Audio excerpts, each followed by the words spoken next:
Hello everyone, my name's Steph and I am Programme Development Officer at Arts Care, and today I'm going to be reading a story to you. This book is called How Not to Go to School, and it was written by a very clever man called Mike Ford, who I believe is originally from Larne, and he is now a teacher living in Inglewood in England. And I found this book and really fell in love with it, so I wanted to share it with you. It is also available to download for free, or there is also an option to give a donation to the NHS. So if you would like to do that, please find the link in the comments below and you can get your own copy of the book. So you can read along or just have a little look at the lovely illustrations that go with it. So without further ado, How Not to Go to School. Chapter 1. Sunday the 29th of March, 2020. I'm very good at not going to school. I've done it every single day of my life. First, I wake up, get dressed and feed my animals. We have Alfred the Great, our very fat cat, Parsley, my imaginary guinea pig, Molly Wobble and Maximilian Ironbelly II, my two real guinea pigs, Einstein and Meatball, the dogs, Stickosaurus, the stick insect, Diane, Pam and Anne, the nanny goats. Next I feed me, I brush my teeth, and then I don't go to school. For some of you, it might be a little more tricky. You've been going to school so long that it's seeped into your bones. You have times tables tattooed on your brain and your belly rumbles whenever the lunch bell rings. You'll have to remember to not put on your school uniform and not pick up your packed lunch.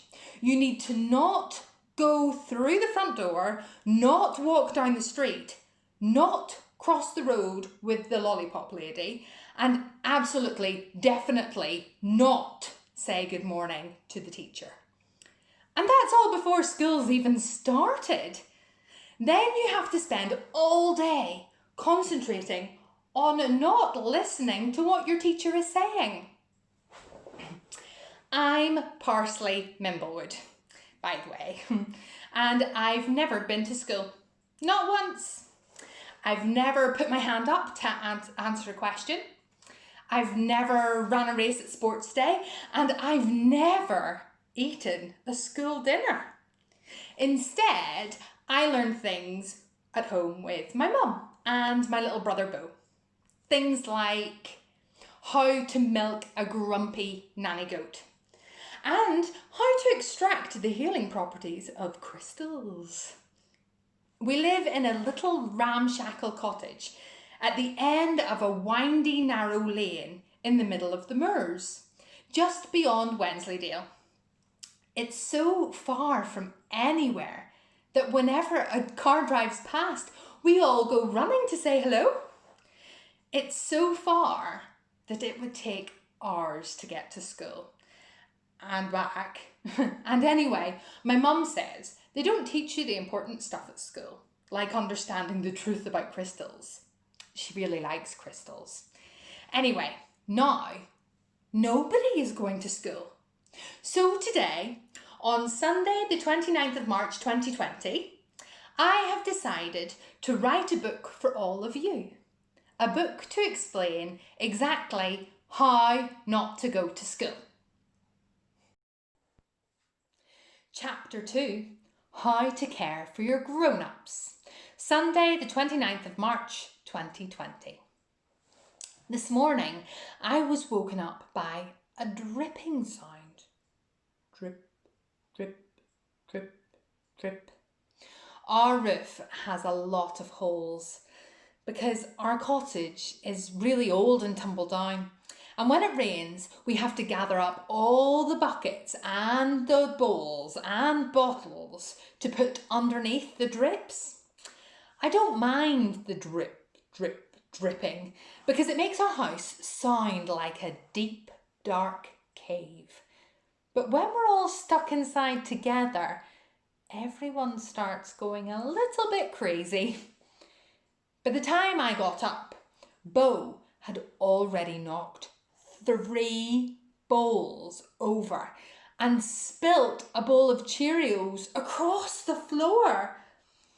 I had to hop between the shrinking islands of dry, crunchy cereal to avoid my slippers getting covered in soggy Cheerio mush. Bo was being a very good boy because he was already clearing up his mess by picking up and eating the dry Cheerios that were on the floor. I poured myself a bowl, but before I could get the spoon in my mouth, Mum had rushed in shouting things like, "Don't let your brother eat food off the floor. Where's my phone charger?" And, now I've got mush on my slippers. I tried to explain that she should hop between the dry islands of cereal, but she wasn't having any of it. By then, her phone was plugged in and one eye glazed over her screen, whilst the other eye was glaring at me, even though it was Bo's mess. After a few moments, she tore herself away from the screen and sighed. I think we've got a serious case of cabin fever. Cabin fever is what happens when we all feel cooped up from being trapped together in our house for too long. And as soon as someone says cabin fever, we all start singing, "I've got cabin fever, I've got cabin fever," from Muppets Treasure Island.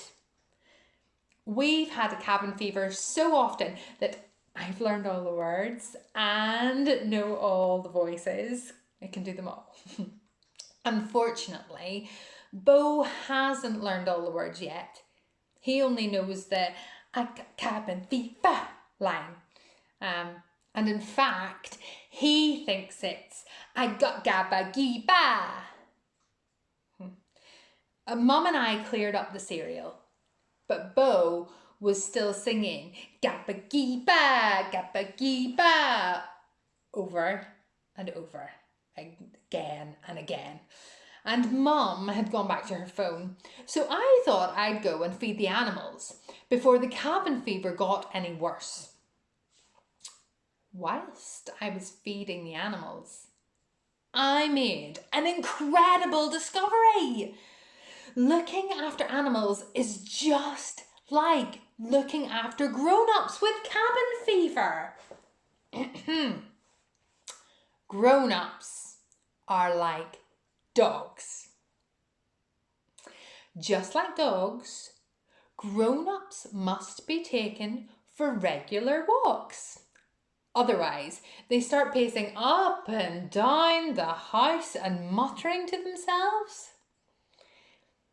Grown-ups are like cats. Our cat, Alfred the Great, is on a special draconian diet from the vet because he eats too much. And when my mum's stuck inside, I need to stop her from snacking too, or else she'll have eaten all the snacks and there won't be any left for me. Grown-ups are like guinea pigs. Guinea pigs don't do very much.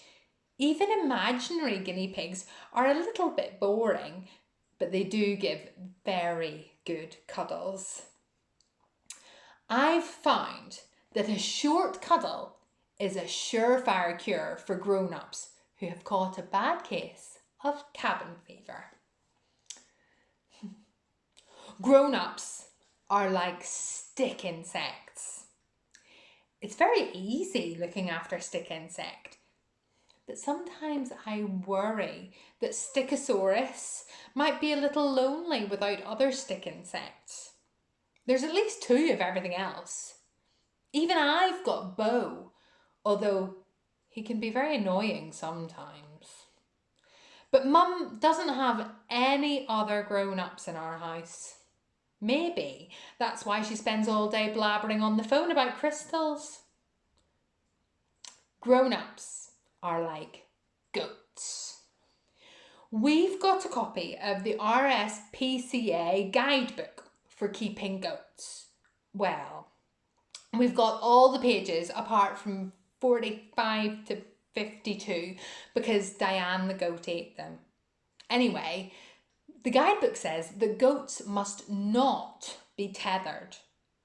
Even though they're fantastic at escaping, you shouldn't tie goats up because it can hurt their necks. My mum's phone is always needing charged up, so sometimes she sits for hours stuck to the wall, staring at pictures of crystals and looking at the news, just like a tethered goat. I decided that my mum needed some looking after. So I hid her phone charger at the bottom of Bo's toy box. This ticked off most of her needs because she was exercising by rushing around the house, she wasn't tethered to her phone, and she got a hug from Bo when he said sorry for putting her charger in his toy box. I felt a bit guilty about getting Bo into trouble. And also, my plan only seemed to make the cabin fever worse because by lunchtime, everyone was grumpy with everyone else. That's why I've now decided to hold an official family meeting. Here's the agenda I made for the meeting. Official family meeting. Attendees. Me, Bo, Mum, Alfred the Great, cat, Stickosaurus, stick insect. Discussion points. What are the symptoms of cabin fever? How to avoid catching cabin fever? What do you do if you suspect you or a member of your household has cabin fever? What should we do if everyone has cabin fever? Any other business?